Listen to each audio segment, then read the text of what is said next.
Salutare, dragi prieteni! Ucraina caută soluții la problema acestor atacuri masive rusești cu rachete și cu drone. Roiuri întregi de rachete și drone atacă obiective civile din cele mai îndepărtate din Ucraina, inclusiv în Liov sau, de exemplu, în Ivano-Frankivsk a fost cel mai mare atac de la începutul invaziei asupra orașului și asupra comunității din Ivano-Frankivsk. Deci caută soluții pentru a reuși să vizeze bazele militare, cât și fabricile de componente și din industria de război care produce pentru această mașinărie de război a Rusiei. Dintre cele mai îndepărtate fiind, de exemplu, aeroportul din Olenia, care este din apropierea Finlandei, undeva în nord la vreo 2000 de kilometri, 2000 și ceva de kilometri distanță de Ucraina, sau baze mai apropiate care includ cele din jurul Moscovei, Moscova, Sankt Petersburg, cât și, bineînțeles, fabricile de drone și de componente de drone, inclusiv cea din Tatarstan. Și dacă vorbim despre atacurile ucrainene cu drone care s-au mulțit, da, într-adevăr că acestea sunt cu rază lungă de acțiune, dar au o problemă majoră. Încărcătura nu este de câteva sute de kilograme, ci de câteva zeci de kilograme. Și mai precis, ca exemplu, o încărcătură pe o dronă Lyuti este undeva la 50 de kilograme, încărcătura cu explozibil, iar pe o rachetă, de exemplu, este la 200-300 de kilograme, chiar 500-550 de kilograme pentru rachetele Tomahawk. Deci o să vedem în materialul de astăzi cum își doresc și de ce își doresc ucrainenii atât rachetele americane Tomahawk, cât și rachetele Taurus, care nu sunt cu o rază așa de mare de acțiune precum Tomahawk-urile, dar ar putea să atingă deja Moscova sau Sankt Petersburg pentru zone mai îndepărtate, baze militare mai îndepărtate precum Olenia sau Tatarstan, ar fi nevoie în continuare de rachetele Tomahawk. Deocamdată știm că ucrainenii pot lovi cu rachete, deci cu încărcături mai mari, explozibil, pot lovi doar cu rachetele ATACMS sau Storm Shadow. Storm Shadow bate la 250 de kilometri, ATACMS undeva la 500-550 de kilometri. Deci nu poți viza bazele din adâncimea Rusiei cu aceste două rachete. Dar trecem la subiectele principale ale analizei noastre de astăzi, care sunt: Rusia a lansat un atac combinat cu drone și cu rachete asupra Ucrainei, un nou atac pentru a teroriza populația civilă. Ivano-Frankivsk a suferit cea mai mare lovitură de la începutul războiului de amploare, spune primarul acestei comunități. Rusia a lansat un atac comun asupra Kievului, incendii izbucnesc în 4 districte, sunt morți și răniți. Iată ce ar putea lovi Ucraina în Rusia cu rachetele americane Tomahawk. V-am promis că vă fac această analiză și vedem exact cu cifre și cu date despre ce este vorba. Și hărți, bineînțeles, până unde ar putea să ajungă aceste rachete Tomahawk în inima Rusiei.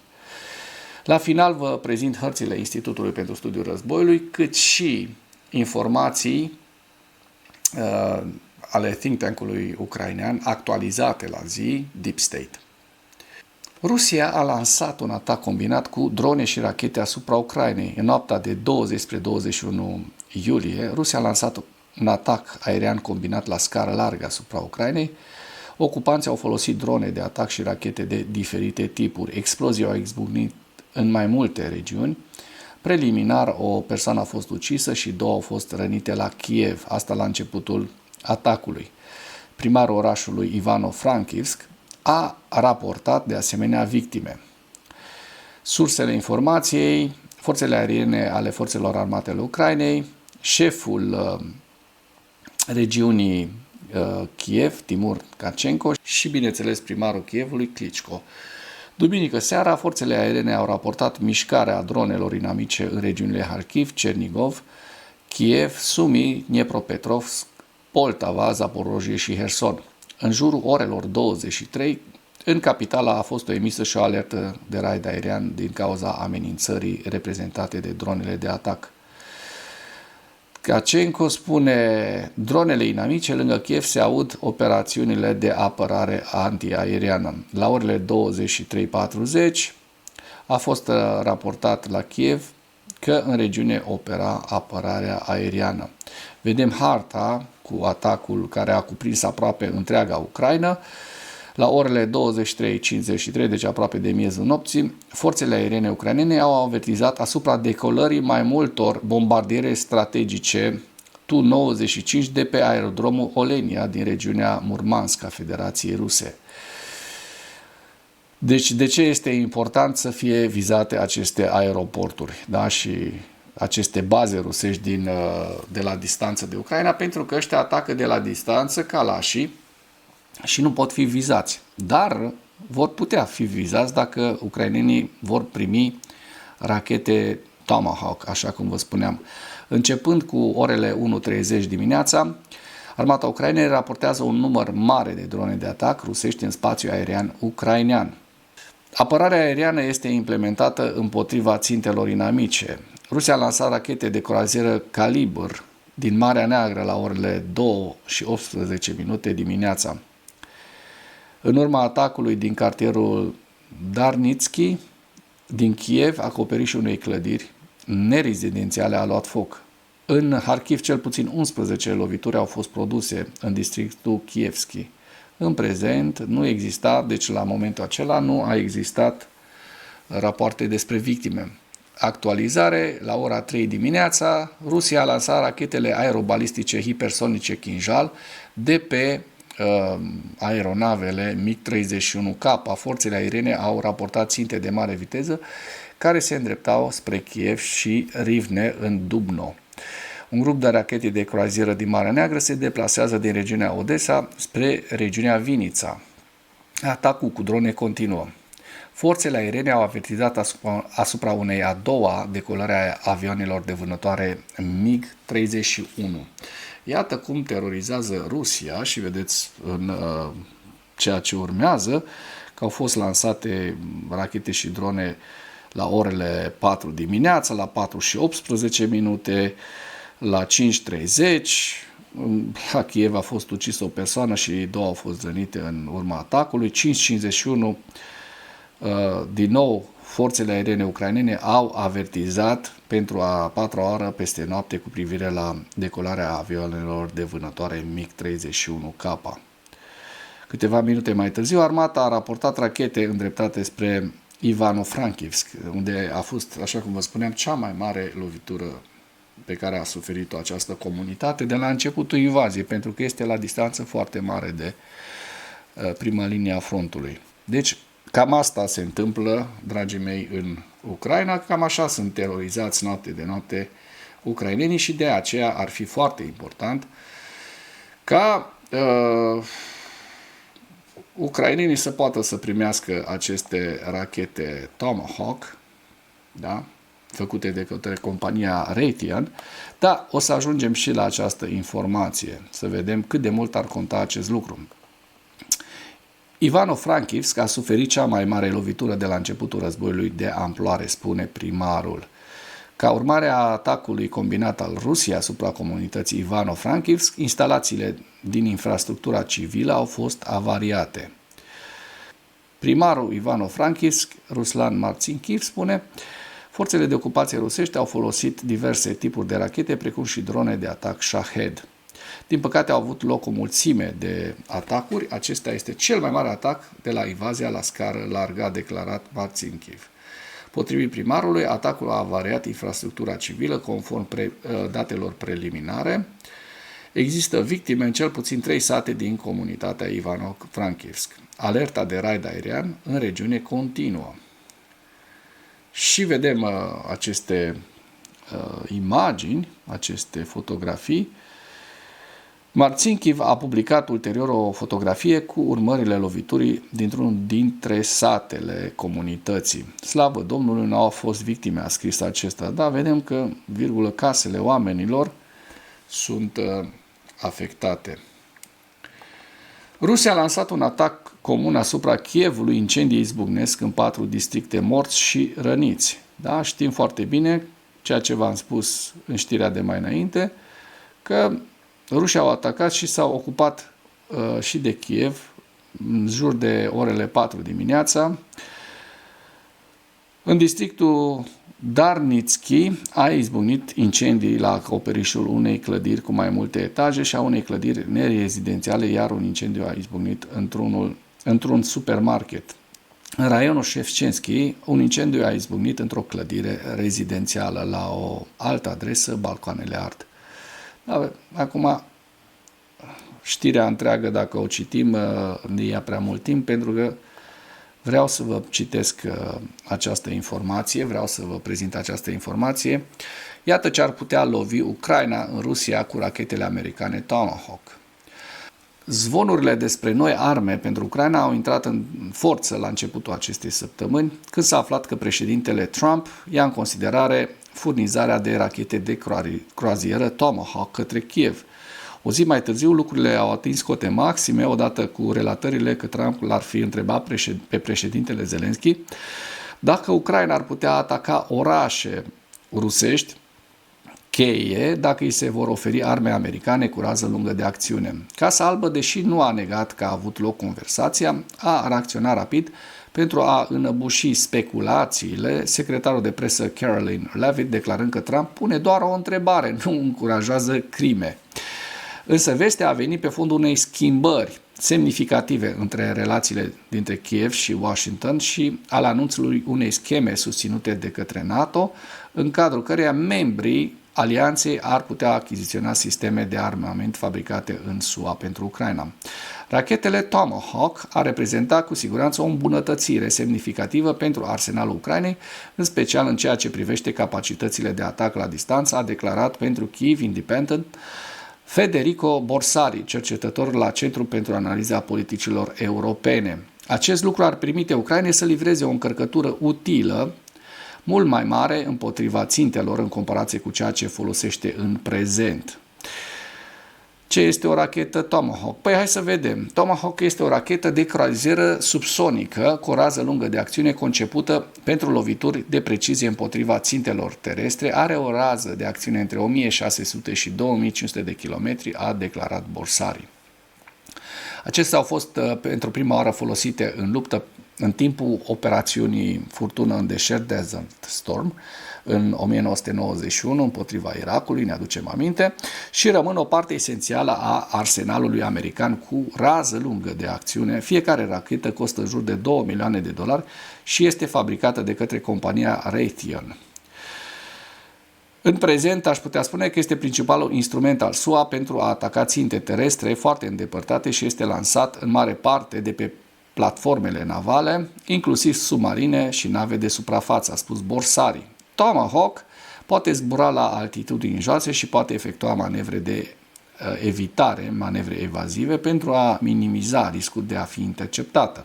Cea mai recentă versiune a rachetei poate fi de asemenea reprogramată în timpul zborului și poate chiar să se aventureze deasupra unei ținte înainte de a o lovi. Vedem această rachetă în imagine.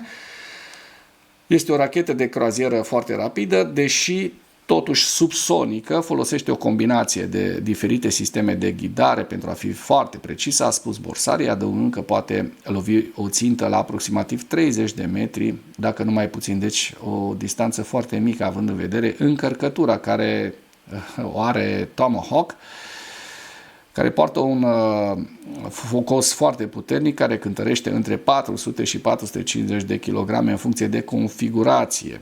Dacă până în acest moment ai găsit informații utile în material, contribuie cu un like și cu o distribuire a acestui videoclip pentru a ajunge la cât mai multă lume. Rachetele Tomahawk se află de ceva vreme pe lista de dorințe, bineînțeles, a Ucrainei în materie de arme și au fost incluse în planul de victorie al lui Zelensky, pe care acesta l-a prezentat președintelui de atunci Joe Biden în 2024.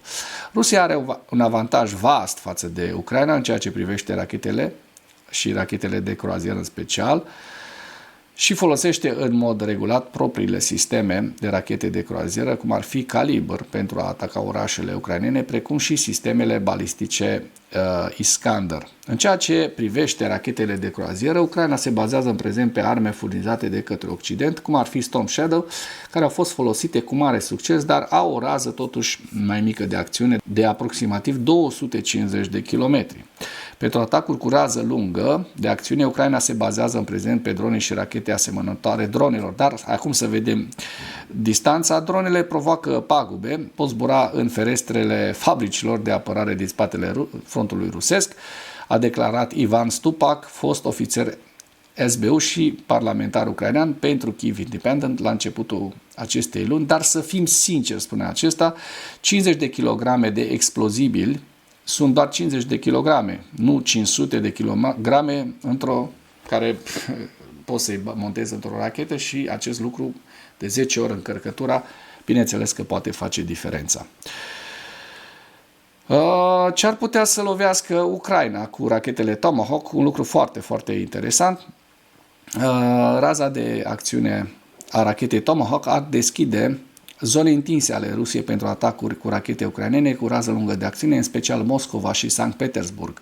Ucraina vizează în prezent, în mod regulat, capitala Rusiei cu drone, deși acestea rareori provoacă pagube, au un efect psihologic asupra populației, provocând totodată perturbări pe scară largă, în special prin închiderea aeroporturilor rusești.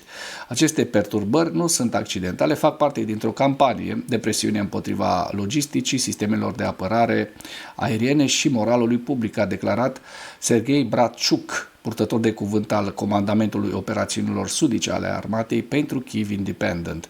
Populația rusă trebuie să plătească pentru acest război. Dormitul în corturi la aeroport nu este cel mai de preț lucru, dar afectează moralul. Tomahawk-urile ar permite lovituri mult mai precise și mai puternice asupra Moscovei. Și vedem în această imagine, vă prezint potențiale ținte care ar putea fi vizate cu aceste rachete Tomahawk. Și vedem inclusiv din Murmansk, din zona Murmansk îndepărtată la graniță cu Finlanda, aeroportul din Olenia, da? Sau și mai la nord Severomorsk, baza aeriană Severomorsk, da? Și bineînțeles vedem că Sankt Petersburgul și Moscova ar fi vizate foarte, foarte ușor, chiar până la Ekaterinburg. Vedem că aceste rachete Tomahawk ar putea ajunge din Ucraina. O altă țintă care ar putea fi printre primele vizate de Ucraina sunt bazele aeriene de la care Rusia lansează atacuri masive cu rachete împotriva orașelor ucrainene, ca de exemplu de azi noapte, da? Olenia, baza Olenia. Ucraina se străduiește de mai mult timp să le vizeze, deoarece Moscova și-a ținut flota aeriană departe de armele dezvoltate de către Kiev, precum și de cele furnizate de țările occidentale. Da, știm operațiunea Spiderweb, care a fost un real succes în care Rusia a pierdut o treime dintre avioanele strategice, dintre bombardierele strategice rusești, dar mai rămân cu 2/3. Rachetele Tomahawk ar putea ataca în mod regulat baza aeriană Olenia din regiunea Murmansk a Rusiei, una dintre principalele rampe de lansare pentru atacurile în masă cu rachete rusești împotriva Ucrainei, care au terorizat și azi noapte Ucraina. Da? Și noapte de noapte se întâmplă aceste nenorociri. Și vedem și dificultățile în calea acestui program. Vă las un link în comentarii pentru că este un articol foarte, foarte interesant și merită citit, merită conspectat. Trecem la ziua 1244 a războiului din Ucraina.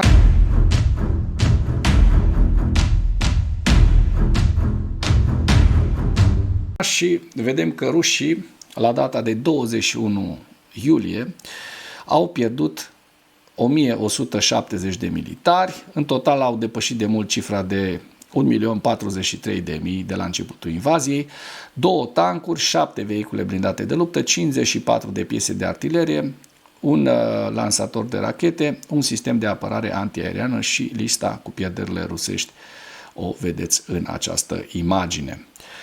Și acum trecem la hărțile Deep State să vedem dacă, da, iată în data de 20 actualizare, să vedem dacă au existat modificări ale fronturilor. Și din câte am observat eu, atât în Herson cât și în Zaporojie nu au existat modificări ale fronturilor, dar cum mergem un pic mai spre zona Pokrovskului, vedem că rușii au avansat aproximativ jumătate de kilometru în regiunea Vilepole, da, în satul Vilepole, și un avans mai mare, așa cum se poate observa în această imagine, da, pentru că este un avans mai mare, la nord de Oleksiivka și, bineînțeles, au capturat această așezare Oleksiivka, care reprezintă, zic eu, o suprafață undeva la 6-7 km pătrați din această imagine. Aici aveți scara, eu zic că undeva la 2,5 pe 3 ar fi în medie această formă geometrică. Dacă mergem mai la nord, spre Pokrovsk, în apropierea Pokrovskului, vedem că rușii au capturat o nouă bucată din așezarea Shevchenko. Vorbim de aproximativ 2 km pătrați și în centrul zonei Pokrovsk, rușii au mai capturat undeva la 5-6 km pătrați, așa cum se observă în această imagine. Se apropie de Mirolubivka, care este o localitate în apropiere de Pokrovsk. Aici este Pokrovskul. Mai la nord de Pokrovsk, între Pokrovsk și Toretsk, rușii au mai reușit să captureze o regiune, o bucată de teritoriu undeva la 1 km pătrat, la Popiv Iar. Și din câte știu eu, cam asta e avansul rusesc. Vedem că Ceasov Iar nu, Kupiansk nu și nici zona mai la nord spre Vovceansk nu a fost afectată de vreo cucerire rusească în ultimele 24 de ore. Dimpotrivă, ucrainenii au reușit să se oprească pe ruși și în regiunea Sumy. Și dacă ne uităm pe hartă, vedem aici Kindrativka. Kindrativka este o așezare la în sud-vestul regiunii și observăm că ucrainenii au reușit să îi împingă pe ruși din această zonă. Da? Este vorba de acest pătrat, undeva la 4-5 km pătrați. Deci o veste și îmbucurătoare, pentru că, iată, ucrainenii, după ce au reușit să îi respingă pe ruși săptămânile trecute de la Andriivka, acum în Kindrativka reușesc de asemenea un contraatac, că nu putem zice că este o contraofensivă.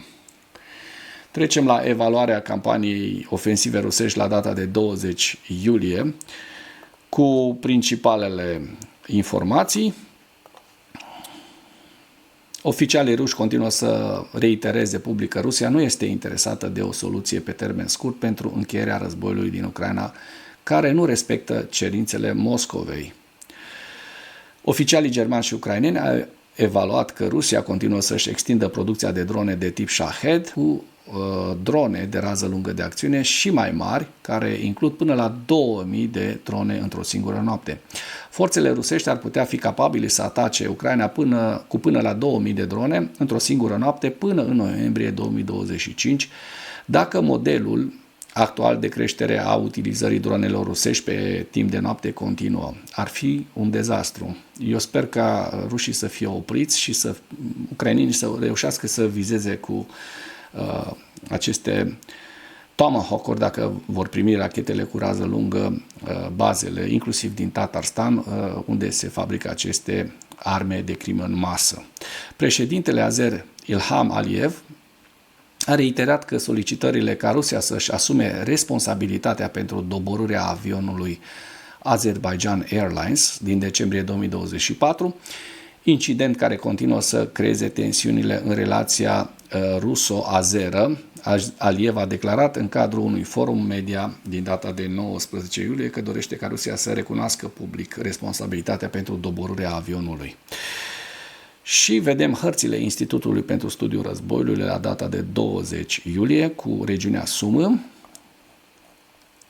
Kharkiv, Lugansk, Svatove Kremina, Donetsk, Toretsk, Novopavlivka, Zaporojie și Herson. Și cu acest ultim detaliu închei materialul nostru de astăzi cu îndemnul, dacă ați găsit informații utile în acest videoclip, să nu ezitați să-l distribuiți pentru a ajunge la cât mai multă lume. Mulțumesc mult!